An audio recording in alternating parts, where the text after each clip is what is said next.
Hello friends, आप सभी लोगों का हमारे यूट्यूब चैनल में बहुत बहुत स्वागत है। आज हम बात करेंगे क्लास 11 के यानी कक्षा 11 का एग्रीकल्चर पार्ट 6 एक समान वृत्तीय गति। फर्स्ट हेडिंग है इसमें वृत्तीय गति क्या होती है, यानी फर्स्ट हेडिंग क्या है वृत्तीय गति। वृत्तीय गति वृत्तीय गति क्या होती है? जब कोई पिंड एक समान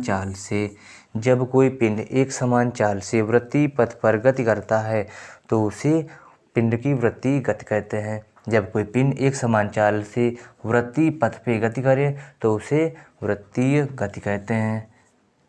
समझ में आई हेडिंग? दूसरी हेडिंग है कोणीय विस्थापन। दूसरी हेडिंग क्या है? कोणीय विस्थापन।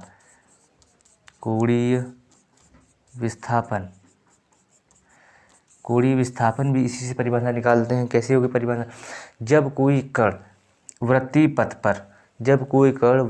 पथ पर गति करता है, मानते बिंदु यहाँ पर क्या है? ए है। जब कोई कण वृत्तीय पथ पर गति करता है तो उसके हुए विस्थापन में, उसकी स्थिति में हुए विस्थापन को क्या कहते हैं? माना बिंदु यहाँ से ए था, यहाँ पे आ गया बी और यहाँ से बना रहा है थीटा कोण और इस वृत्त की कितनी त्रिज्या है? आर त्रिज्या है।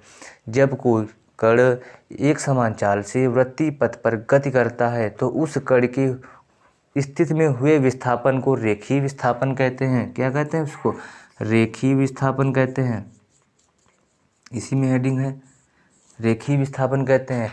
मतलब जहाँ से कोई कण वृत्तीय पथ में स्थिति को परिवर्तन हो जाता है तो उसे रेखीय विस्थापन कहते हैं, तथा उस कण के द्वारा वृत्तीय पथ पर घूमे गए कोण को कोणीय विस्थापन कहते हैं। यानी उस कण द्वारा वृत्तीय पथ पर घूमे गए कोण को कोणीय विस्थापन कहते हैं। कोणीय विस्थापन को थीटा से प्रदर्शित करते हैं। थीटा बराबर सूत्र होता है, क्या होता है? विस्थापन बटे त्रिज्या डेल्टा एस अपान आर। ठीक, डेल्टा एस अपान आर, ये हो गया हमारा सूत्र। इसका मात्रक क्या होता है? रेडियन। क्या होता है मात्रक? रेडियन। हिंदी में लेते हैं रेडियन। रेडियन मतलब पाई। क्या होता है? पाई। पाई बराबर कितना होता है? 180। ठीक, ये इतना हो गया। कोणीय विस्थापन हो गया, थीटा बराबर delta s upon r, radian और पाई बराबर 180। हेडिंग है कोणीय वेग। क्या है? नेक्स्ट हेडिंग है कोणीय वेग। कोणीय वेग को ओमेगा से प्रदर्शित करते हैं। कोणीय वेग को ओमेगा से प्रदर्शित करते हैं। किससे प्रदर्शित करते हैं? ओमेगा से प्रदर्शित करते हैं। ओमेगा बराबर सूत्र होता है थीटा अपान टी। थीटा क्या होता है? अभी इसके पहले पढ़ा था, कोणीय विस्थापन है। इसको क्या कहते हैं? कोणीय विस्थापन। इसे क्या कहते हैं? समय। ठीक, इससे टी क्या कहता है? समय। अब यहीं से पहले जब कोई कण, जहाँ एक वृत्तीय पथ बना देते हैं, जब कोई कण वृत्तीय पथ पर एकांक समय में किए गए कोणीय विस्थापन को वृत्तीय पथ पर क्या होगा? वृत्तीय पथ पर एकांक समय में, मानो टी समय में, एकांक समय में किए गए कोणीय विस्थापन को कोणीय वेग कहते हैं। कोणीय वेग बराबर थीटा अपान टी, यानी ओमेगा बराबर थीटा अपान टी। इसका मात्रक होता है, मात्रक क्या होता है इसका? रेडियन प्रति सेकंड। मात्रक होता है रेडियन प्रति सेकंड। अगर हम थीटा का मान निकालें, यहाँ से इसको निकाल देते हैं हम यहाँ से। थीटा क्या होता है? एक वृत्त है यहाँ पर, एक थीटा, मतलब यहाँ पे पाई बिंदु है, केंद्र होता है ये। एक केंद्र से यानी पूरा कितने अंश का कोण होता है? 360 का। पूरा कोण कितने अंश का होता है? 360 अंश का। इसको हम 2 पाई लिख सकते हैं। मतलब थीटा बराबर क्या हो जाएगा? 2 पाई। थीटा बराबर 2 पाई। जहाँ पे थीटा है वहाँ पे हम 2 पाई रख सकते हैं। ओमेगा बराबर 2 पाई अपान टी। टी हो जाएगा यहाँ पर, क्या हो जाएगा? टी। समयांतराल है यहाँ पर, क्या है? टी समयांतराल। समय लग रहा है, मतलब टी और टी दोनों के हैं आवर्तकाल हो सकते हैं। टी क्या हो सकता है? ये आवर्तकाल भी हो सकता है। आवर्तकाल, टी बराबर आवर्तकाल। अब आवर्तकाल बराबर सूत्र पढ़ा था हमने 1/n। टी बराबर 1/n। अगर यहाँ पे हम टी बराबर 1/n रखेंगे तो n ऊपर चला जाएगा, तो मतलब ओमेगा बराबर हो जाएगा 2 पाई 1/n। n लास्ट वाली सबसे संख्या ऊपर जाती है तो मतलब क्या हो जाएगा? 2 पाई n। क्या हो जाएगा? 2 पाई n। ओमेगा बराबर 2 पाई n। यहाँ से भी एक सूत्र निकला है, एक सूत्र ये है, ओमेगा बराबर 2πn। ठीक, इतना सा मालूम हो गया यहाँ से। इसका मात्रक, और इसकी विमा की अगर बात करें, कोणीय वेग की विमा, कोणीय वेग की विमा होती है, विमा बराबर क्या होगा, कोणीय वेग की विमा होती है t⁻⁻1, t⁻⁻1, कोणीय वेग की विमा होती है t⁻। नेक्स्ट हेडिंग है रेखीय वेग तथा कोणीय वेग में संबंध। क्या है, रेखीय वेग और कोणीय वेग में संबंध। कोणीय वेग में संबंध क्या, रेखीय वेग और कोणीय वेग से संबंध। रेखीय वेग को v से लिखते हैं, कोणीय वेग को ओमेगा से लिखते हैं, अभी पढ़ा था हमने। सीधे से लिखेंगे, माना कोई कण एक वृत्तीय पथ पे गति कर रहा है, एक समान चाल से वृत्तीय पथ पर गति कर रहा है, जिसका कोणीय वेग कितना है, ओमेगा है, तथा रेखीय वेग v है। तो कोणीय वेग की परिभाषा से, कह रहे हैं यहाँ पे, कोणीय वेग की परिभाषा से क्या होता है, ओमेगा बराबर θ/t। ये हमने पढ़ चुके हैं अभी इसके ऊपर, ओमेगा बराबर θ/t। अब नीचे फिर लिखेंगे यहाँ पे कोणीय विस्थापन की परिभाषा से। कोणीय विस्थापन क्या होती परिभाषा, कोणीय विस्थापन की परिभाषा क्या थी, थीटा बराबर s/t, s/t नहीं होता, सॉरी, यहाँ पे r होता है, s/r, थीटा बराबर s/r। अब दोनों पक्षों को हम डेल्टा t से भाग कर देते हैं, या t से भाग कर देते हैं, एकांक समयांतराल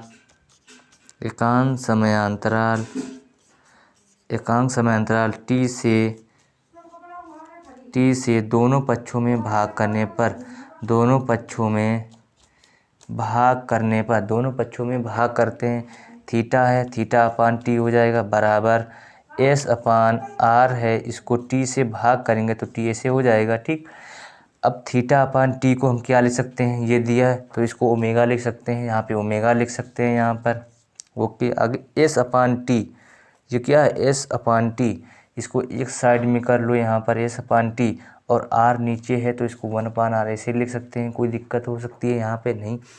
ठीक, अब देखो यहाँ पे, अब वेग की परिभाषा क्या होती है, विस्थापन परिवर्तन, एकांक समय में जितना विस्थापन होता है, यानी v बराबर होता है v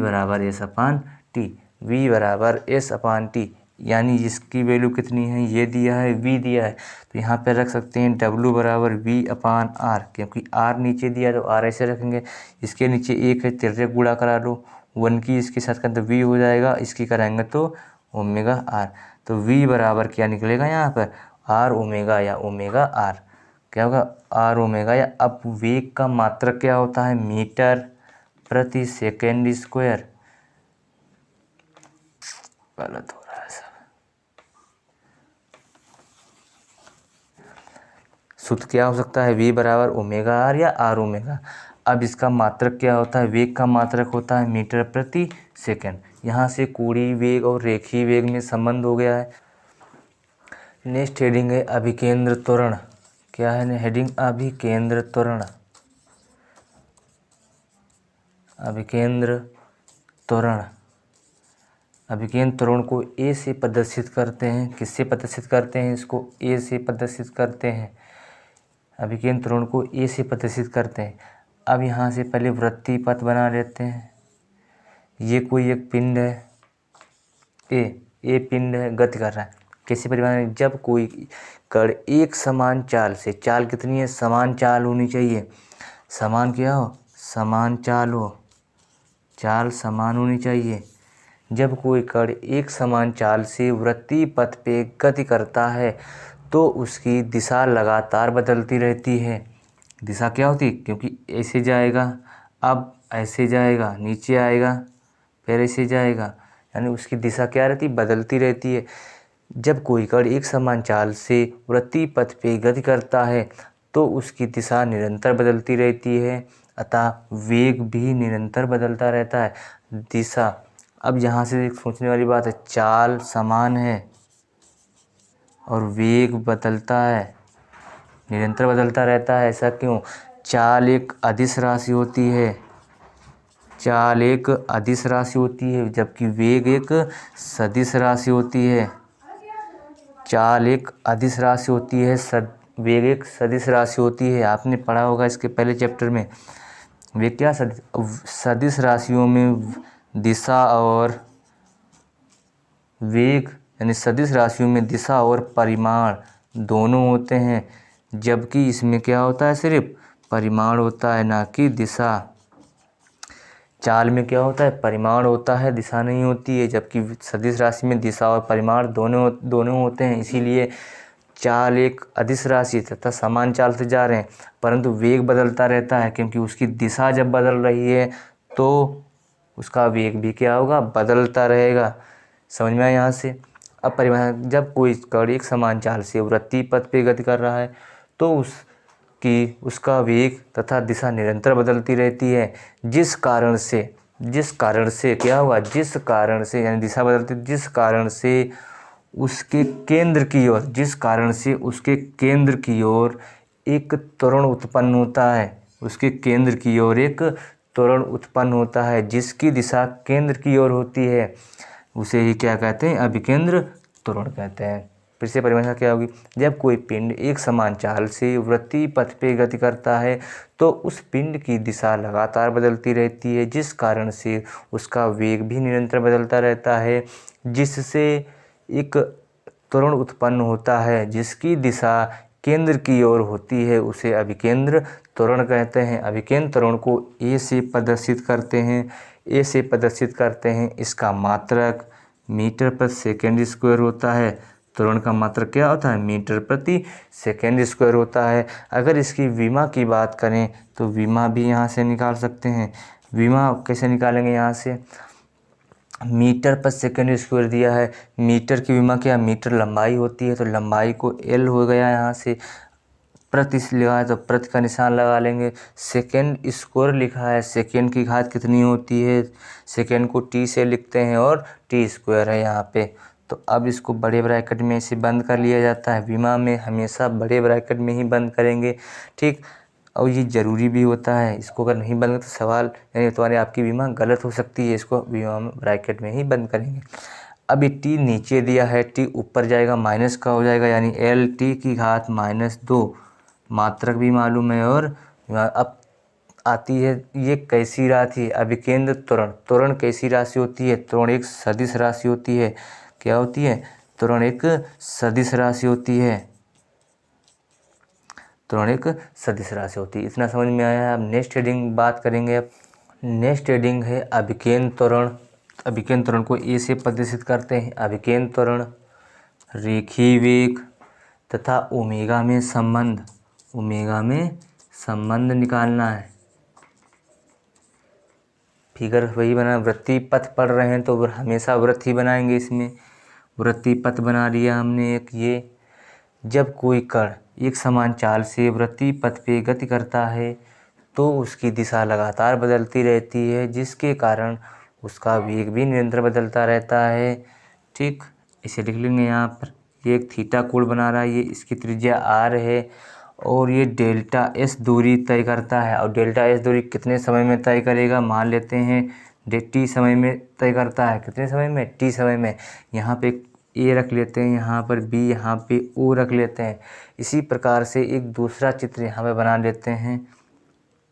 इसका निगमन की बात कर रहे हैं, एक दूसरा चित्र इसी प्रकार से बना लेते हैं। यहाँ पर कुछ बड़ा बना लेते हैं, यहाँ पर 2 चित्रों से इसको लगाएंगे हम। ये P रख लेते हैं, ये P Q R रख लेते हैं इसको। अब यहाँ से यही बना, ये इसकी डेल्टा V वैल्यू हो जाएगी, ये V और ये भी क्या होगा? V होगा, ठीक। अब यहाँ से दोनों समरूप त्रिभुज लेने पर ये एक थीटा कोण हो जाएगा। क्या है? ये थीटा। त्रिभुज AOB तथा समरूप त्रिभुज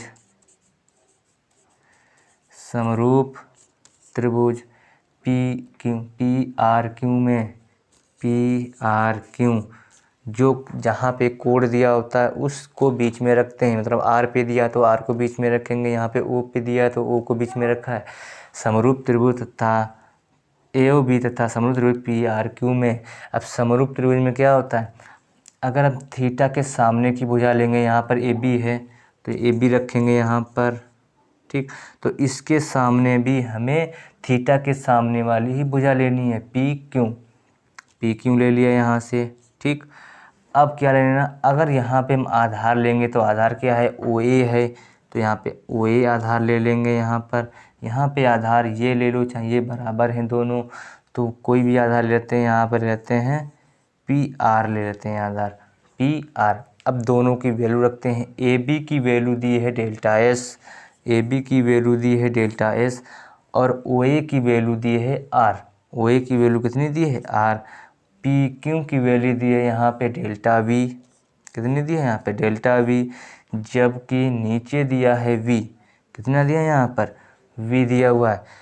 अब यहाँ पे समय कितना लग रहा है, डेल्टा T समय मान लेते हैं, यहाँ पे कितना लग रहा है समय, डेल्टा T समय लग रहा है।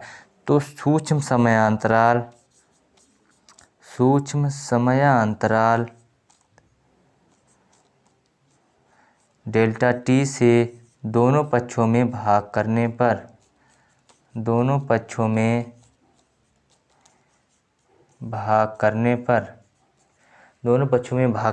करते हैं भाग, डेल्टा S/R लिखा है तो R साइड में लिख लेते हैं और डेल्टा T यहाँ पे लिख लेते हैं। कोई दिक्कत होगी यहाँ पर, ऐसे लिख सकते हैं, इसको बराबर में दिया है डेल्टा V/V, तो डेल्टा V ऐसे ही लिखेंगे, उसके नीचे डेल्टा T लिख सकते हैं और इनटू में क्या है 1/V। अब देखते हैं यहाँ पे डेल्टा S/T कोणीय वेग की परिभाषा और कोणीय विस्थापन की परिभाषा से निकाल लेते हैं यहाँ से, ठीक। अब यहाँ से देखो इधर, अब आगे यहाँ पे क्या हो सकता है, यहाँ पे देखो इधर A, इसको मिटा इसे लाइन खींच लेते हैं यहाँ पर, डेल्टा S/T गुणे 1/R दिया है, तो डेल्टा S/T क्या हो जाएगा, यहाँ पर विस्थापन है, डेल्टा S का है विस्थापन है, नीचे समय है, विस्थापन परिवर्तन की दर को क्या कहते हैं, विस्थापन परिवर्तन की दर को वेग कहते हैं। तो ये क्या हो जाएगा ये क्या हो जाएगा V, इसके स्थान पे क्या रख सकते हैं हम, V रख सकते हैं, तो V यहाँ पे रख लेते हैं। नीचे कितना दिया है, R दिया तो V/R हो जाएगा, बराबर में कितना दिया है देखते हैं यहाँ पर, डेल्टा V/डेल्टा T वेग परिवर्तन की दर को त्वरण कहते हैं, मतलब डेल्टा V/डेल्टा T किसके बराबर हो जाएगा, A के बराबर हो जाएगा। त्वरण इसी कहते हैं, वेग परिवर्तन की दर को त्वरण कहते हैं। तो ये क्या हो जाएगा A/V, तो इसकी गुणा इसमें कर देंगे तो यहाँ से क्या हो जाएगा V² हो जाएगा, V² बराबर AR,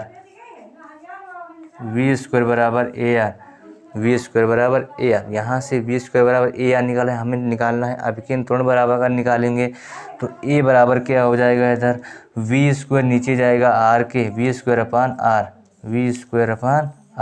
यहाँ से ये निकल आया A बराबर V²/R। अब अभिकेंद्र त्वरण का मात्रक मालूम है, मीटर प्रति सेकेंड स्क्वायर भी होता है, ठीक। यहाँ से इतना मान निकल आया। अब इसका वैल्यू, अब A बराबर V²/R दिया है, A बराबर V²/R। अभी हमने पढ़ा था V बराबर R ओमेगा, तो V² बराबर AR निकला है। अभी हमने इसके पहले पढ़ा था V बराबर R ओमेगा, जहाँ पे V दिया है, V² दिया, वहाँ पे हम R ओमेगा जब रखते हैं यहाँ पर हम A बराबर V² रहा, यहाँ पे स्क्वायर लिखा तो ये भी क्या हो जाएंगे, स्क्वायर हो जाएंगे दोनों, मतलब R² और ओमेगा², दोनों ओमेगा²। अब नीचे कितना दिया, R दिया है। अब यहाँ से एक R नीचे है, 2 R ऊपर हैं, तो एक R से एक R कट जाएगा तो बचेगा A बराबर R ओमेगा²। यहाँ से एक दूसरा फार्मूला आ गया, A बराबर R ओमेगा²। इस तरह से हम इसका रेखीय वेग, अभिकेंद्र त्वरण और कोणीय वेग में संबंध निकाल सकते हैं। नेक्स्ट हेडिंग है अभिकेंद्र बल। अभिकेंद्र बल क्या होता है, ये देखो इधर ये है, एक वृत्त है। जब कोई कण एक वृत्त समान चाल से वृत्तीय पथ पे गति करता है तो इसके केंद्र की ओर एक त्वरण उत्पन्न होता है। जो त्वरण जिस बल के द्वारा ये त्वरण उत्पन्न होगा उसे क्या कहेंगे? अभिकेंद्र बल कहते हैं। जब कोई कण एक समान चाल से वृत्तीय पथ पे गति करता है तो उसकी चाल समान रहती है तथा उसका वेग निरंतर बदलता रहता है, जिसके कारण केंद्र की ओर एक त्वरण उत्पन्न होता है। जो जिससे यह त्वरण, जिस बल द्वारा यह त्वरण उत्पन्न होता है, क्या होगा? जिस बल द्वारा त्वरण उत्पन्न होता है उसे अभिकेंद्र बल कहते हैं। क्या कहते हैं? उसे अभिकेंद्र बल कहते हैं। ए बराबर एम ए, ये अभिकेंद्र बल है, ये एम, ये क्या होगा? जब कोई कण एक समान चाल से वृत्तीय पथ पर गति करता है तो उसकी दिशा तथा वेग निरंतर बदलते रहते हैं, जिसके कारण एक त्वरण उत्पन्न होता है। केंद्र की ओर एक त्वरण उत्पन्न होता है। जिस बल द्वारा यह त्वरण उत्पन्न होता है, क्या होगा? जिस बल द्वारा यह त्वरण उत्पन्न होता है उसे अभिकेंद्र बल कहते हैं। ए बराबर, अभी हम इसके पहले पढ़ा था, ए बराबर v square upon r, v square upon r. जहाँ पर ए है वहाँ पर ये रख देंगे मान m v square upon r. तो यहाँ से क्या हो जाएगा? एफ बराबर m v square upon r. ये एक फार्मूला निकाल आया है। अब एफ का मात्रक, एफ न्यूटन है। क्या होता है मात्रक इसका? न्यूटन होता है। या और एक मात्रक हो सकता है, क्या हो सकता है? नहीं मालूम, यही हो सकता है मात्रक, न्यूटन या डाइन या अर्ग होते हैं ये मात्रक। मतलब एफ क्या हो सकता है? F square upon r. अब वी बराबर और एक ए बराबर निकाला था मान हमने आर ओमेगा स्क्वायर, ए बराबर आर ओमेगा स्क्वायर। तो यहाँ पर ए तो है नहीं, ए ये है, तो यहाँ पे ए रख सकते हैं। तो ए बराबर एम ऐसे ही रहेगा, ए आर ओमेगा स्क्वायर, यहाँ पे मान इसका रख दें। तो एक सूत्र यहाँ से निकलेगा न्यूटन, दो सूत्र, एक ये हो गया, एक दोनों जगह एक के मान रख देंगे, दोनों वैल्यू हमारी निकल आएंगी। यहाँ से अभिकेंद्र बल की परिभाषा हो गई। नेक्स्ट हेडिंग है अपकेंद्र बल। क्या होती है परिभाषा? अपकेंद्र बल, अपकेंद्र बल, अपकेंद्र बल या इसे छद्म बल भी कहते हैं। क्या कहते हैं इसे? छद्म बल भी कहते हैं, छद्म बल भी कहते हैं। सेम परिभाषा यही होती है लमसम में, फार्मूला यही होता है, सब यही होता है, बस थोड़ी डिफरेंस होता है। अब देख लेते हैं इधर। जब कोई पिंड है, ये है इधर, अगर हम इस पर, ये कोई पिंड है, मान लीजिए बोर्ड है, इस पर अगर हम दीवार पे कुछ मारते हैं तो उतनी ही तेज हमें प्रतिक्रिया होती है। न्यूटन का तीसरा नियम क्या आता है? प्रतिक्रिया क्रिया का नियम। मतलब कोई वस्तु पर जितना हम बल लगाते हैं वो ऊपरी दिशा में उतना ही बल हम पर लगाती है। यही परिभाषा अपकेंद्र बल की है। जब कोई कण एक समान चाल से वृत्तीय पथ पे गति करता है तो उसके केंद्र की ओर एक बल लगता है तथा इसके विपरीत दिशा में इधर एक अभिकेंद्र बल लगता है एफ, ठीक। और इसके विपरीत दिशा में उतना ही बल लगता है, उसे क्या कहते हैं? अपकेंद्र बल कहते हैं। बस विपरीत दिशा में बल लगता है उसे उपकेंद्र बल या छद्म बल कहते हैं। जब कोई कण एक समान चाल से वृत्तीय गति पे गति करता है तो उसके केंद्र की ओर एक अपकेंद्र बल लगता है तथा उतना ही बल उसके विपरीत दिशा में लगता है जो पिंड को केंद्र से अलग ले जाने के लिए प्रेरित करती है, ठीक। ये हो गया। अब इसका सूत्र यही होता है, बराबर एम ए या m v square upon r या एम आर ओमेगा स्क्वायर। अब इस पे आधारित पे क्वेश्चन कैसे आता है एग्जाम में? देखो इसे आता है, दूध मथने वाली यानी दूध से मक्खन निकालने वाली मशीन किस पे आधारित होती है? अपकेंद्र बल पर आधारित होती है, या छद्म बल दिया हो या अपकेंद्र बल। दूध से मक्खन निकालने वाली मशीन अपकेंद्र बल पर आधारित होती है। और एक होता है, घर में हम लोग यूज करते हैं कभी कभार, बाल्टी में पानी हो, क्या हो, एक बाल्टी में पानी भरा हो, ठीक, एक बाल्टी में पानी भरा है। अब इसको अगर हम यहाँ से पकड़ के तेज़ी से इसको घुमाएं तो पानी छलकता नहीं है, क्या होता है? पानी बाहर नहीं गिरता है। चाहे वो सीधे जाते हुए गोला घुमाएं फिर ये पानी नहीं गिरता है, क्योंकि ये क्या दिया, उतना ही बल अभिकेंद्र की ओर लगता है तथा उतना ही बल उसके विपरीत दिशा में लगता है, उसे अपकेंद्र बल कहते हैं। यही अपकेंद्र बल, जितना बल इधर धकेलेगा उतना ही उसको खींचेगा, तो मतलब वहीं पे पानी रह जाता है। इसे क्या कहते हैं हम? अपकेंद्र बल पर आधारित होते हैं ये दूध और पानी, यानी पानी बाल्टी को तेज़ी से घुमाने से पानी उसे नहीं छलकता है। ये हो गए अभिकेंद्र बल और अपकेंद्र बल। लिंग है खगोलीय पिंडों, खगोलीय पिंडों की गति। खगोलीय पिंडों की गति में फर्स्ट हेडिंग है ग्रह। क्या है? ग्रह। ग्रह क्या होते हैं? ग्रह वह आकाशीय पिंड होते हैं जो सूर्य के चारों ओर चक्कर लगाएं। एक सूर्य है, सूर्य के चारों ओर क्या लगाते हैं? चक्कर लगाएं, उन्हें क्या कहते हैं? ग्रह कहलाते हैं। ग्रह वे आकाशीय पिंड होते हैं जो सूर्य के चारों ओर चक्कर लगाते हैं। पृथ्वी क्या है? ग्रह है। पृथ्वी क्या है? माने पृथ्वी है, और पृथ्वी क्या करती है? सूर्य के बाद चारों ओर चक्कर लगाती है, उसे क्या कहते हैं? ग्रह कहते हैं। और उपग्रह, नेक्स्ट सेकेंड उपग्रह। उपग्रह क्या होते हैं? उपग्रह वे होते हैं जो ग्रहों के चारों ओर चक्कर लगाएं। जैसे पृथ्वी है, पृथ्वी का ग्रह कौन सा, उपग्रह कौन सा है? चंद्रमा है। क्या है? उपग्रह चंद्रमा। और चंद्रमा क्या करता है? इसके चारों ओर चक्कर लगाता है। उपग्रह वे आकाशीय पिंड होते हैं जो ग्रहों के चारों ओर चक्कर लगाते हैं या परिक्रमा करते हैं, उन्हें उपग्रह कहते हैं। उपग्रह दो प्रकार के होते हैं, एक प्राकृतिक उपग्रह होता है, प्राकृतिक उपग्रह, और ये क्या होता है? कृत्रिम उपग्रह, कृत्रिम उपग्रह।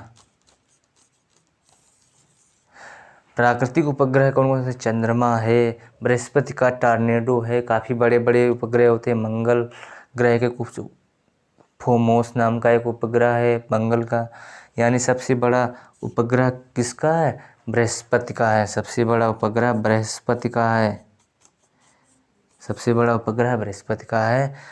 और कृत्रिम उपग्रह की बात करें, प्राकृतिक उपग्रह जो प्रकृति के द्वारा निर्मित हो उसे प्राकृतिक उपग्रह कहते हैं। कृत्रिम जो मानव के द्वारा बनाए जाए उसे कृत्रिम उपग्रह कहते हैं। नेक्स्ट हेडिंग है उपग्रह की कक्षीय चाल। उपग्रह की कक्षीय चाल क्या है? कक्षीय चाल। उपग्रह की कक्षीय चाल। उपग्रह की कक्षीय चाल को V0 से प्रदर्शित करते हैं। किससे प्रदर्शित करते हैं? V0 से। मान लेते हैं कि ये कोई पृथ्वी है, ये क्या है? पृथ्वी है, और यहाँ पे कोई उपग्रह क्या कर रहा है? पृथ्वी से आरी मीटर की दूरी पर एक उपग्रह परिक्रमा लगा रहा है। क्या कर रहा है? परिक्रमा लगा रहा है, पृथ्वी के चारों ओर एक उपग्रह लगा रहा है। तो इस अब ये उपग्रह जो है इसके केंद्र की ओर एक अभिकेंद्र बल लगेगा। अपन यहाँ से लिख दें, माना एक एम द्रव्यमान का, क्या है? एम द्रव्यमान का उपग्रह, एम द्रव्यमान का उपग्रह पृथ्वी के चारों ओर आरी मीटर की दूरी पर चक्कर लगा रहा है। क्या है? पृथ्वी के चारों ओर आरी मीटर की दूरी पर चक्कर लगा रहा है, जिसके कारण उसके केंद्र की ओर एक, पृथ्वी के केंद्र की ओर एक अभिकेंद्र बल उत्पन्न होता है। क्या होता है? एक अभिकेंद्र बल। अभिकेंद्र बल क्या सूत्र था? mv²/r, जिसके कारण एक अभिकेंद्र बल उत्पन्न होता है, जिसका मान, अब जहाँ से न्यूटन, अगर आपने न्यूटन का गुरुत्वाकर्षण नियम पढ़ा होगा तो उसमें देखा होगा यहाँ पे दो पिंड बनते हैं, इनके बीच लगने वाला आकर्षण बल क्या होता है? इनके बीच लगने वाला आकर्षण बल उन द्रव्यमानों के गुणनफल के अनुपाती तथा उनके बीच की दूरी के वर्ग के व्युत्क्रमानुपाती होता है। ये सूत्र निकलता है वहाँ से। अगर आपने मेरा फर्स्ट वीडियो नहीं देखा है तो आप देख सकते हैं। ये होता है वहाँ पर गुरुत्वाकर्षण बल। अब जब पिंड यहाँ पे है, एम द्रव्यमान का ये पिंड है, ये पृथ्वी का द्रव्यमान एम ही होता है, और ये आरी मीटर की दूरी पर है। कितनी मीटर दूरी पर है? मान लेते हैं आरी मीटर, पृथ्वी से आरी मीटर की दूरी पर है।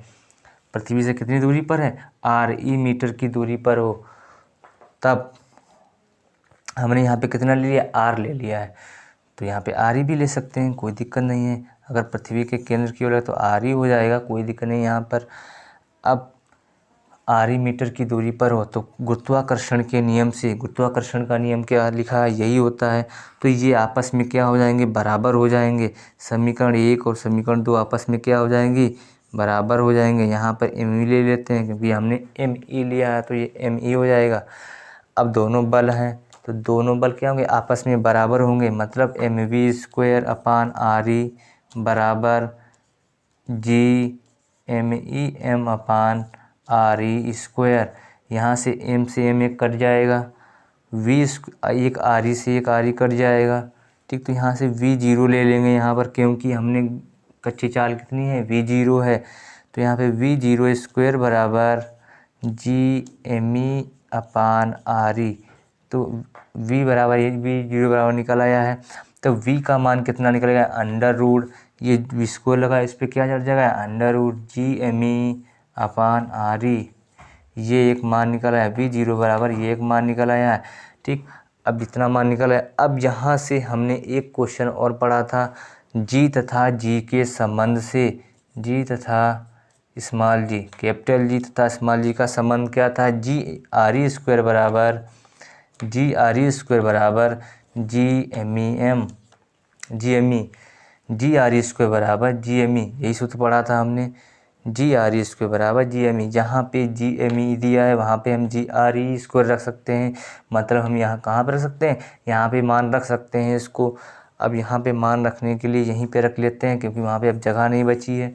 यहाँ पे रख लेते हैं वी जीरो बराबर जी एम ई की वैल्यू कितनी है, जी आर ई स्क्वायर। तो यहाँ पे रखेंगे G under root G R ई स्क्वायर अपान आर ई दिया है, आर ई से आर ई कट जाएगा तो बराबर कितना बचेगा, अंडर रूट जी आर ई। यहाँ से भी एक ये फार्मूला निकला है, एक ये भी फार्मूला है, दोनों फार्मूले याद रखेंगे। अब कच्ची चाल है, वेग है, तो इसका मात्रक क्या हो जाएगा, मीटर प्रति सेकेंड। मात्रक क्या हो जाएगा, मीटर प्रति सेकेंड। इस तरह से ये कच्ची चाल हो गई। अब नेक्स्ट हेडिंग अब समझा देते हैं कैसे निकल। माना कोई एमी, माना पृथ्वी का द्रव्यमान एमी तथा त्रिज्या आर ई है। ठीक, एक एम द्रव्यमान का पिंड पृथ्वी के चारों, ये उपग्रह एम द्रव्यमान का उपग्रह पृथ्वी के चारों ओर एक समान चाल से गति कर रहा है, तो इसके केंद्र की ओर एक अभिकेंद्र बल उत्पन्न होता है।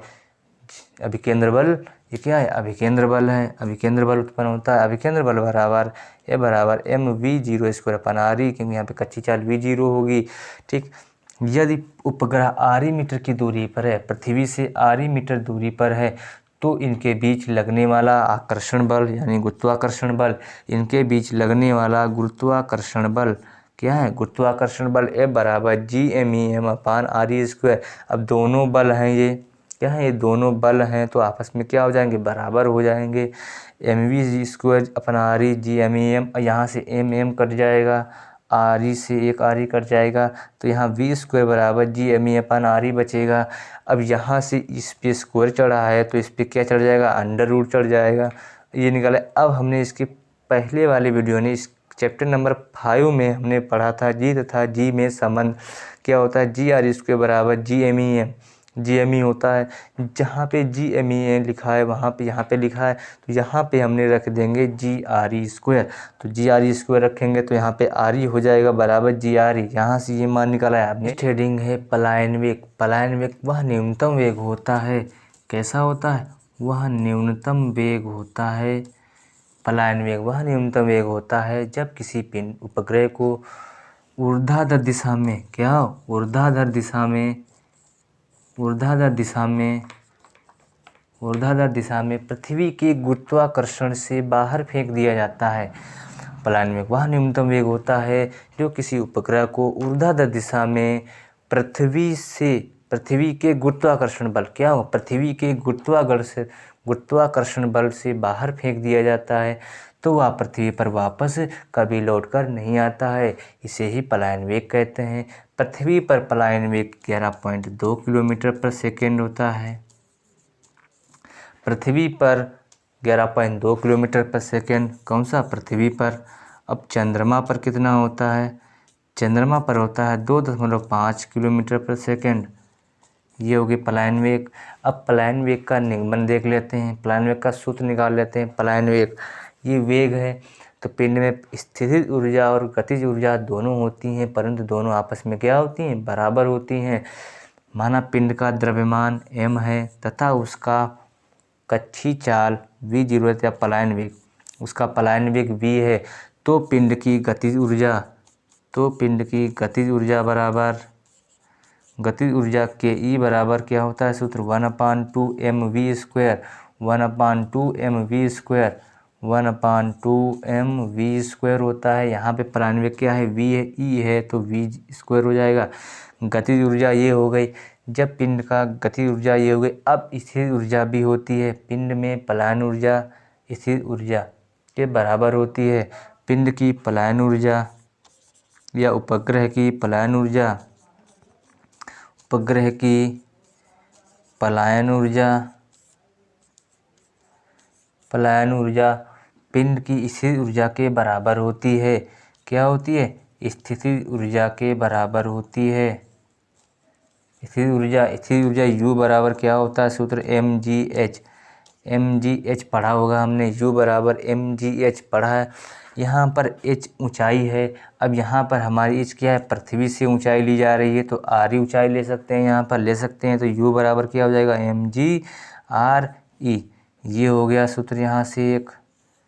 अब आपस में ये क्या है, बराबर हैं। गतिज ऊर्जा और स्थिर ऊर्जा आपस में क्या होंगी, बराबर होंगी। मतलब 1/2 mv² बराबर mgre।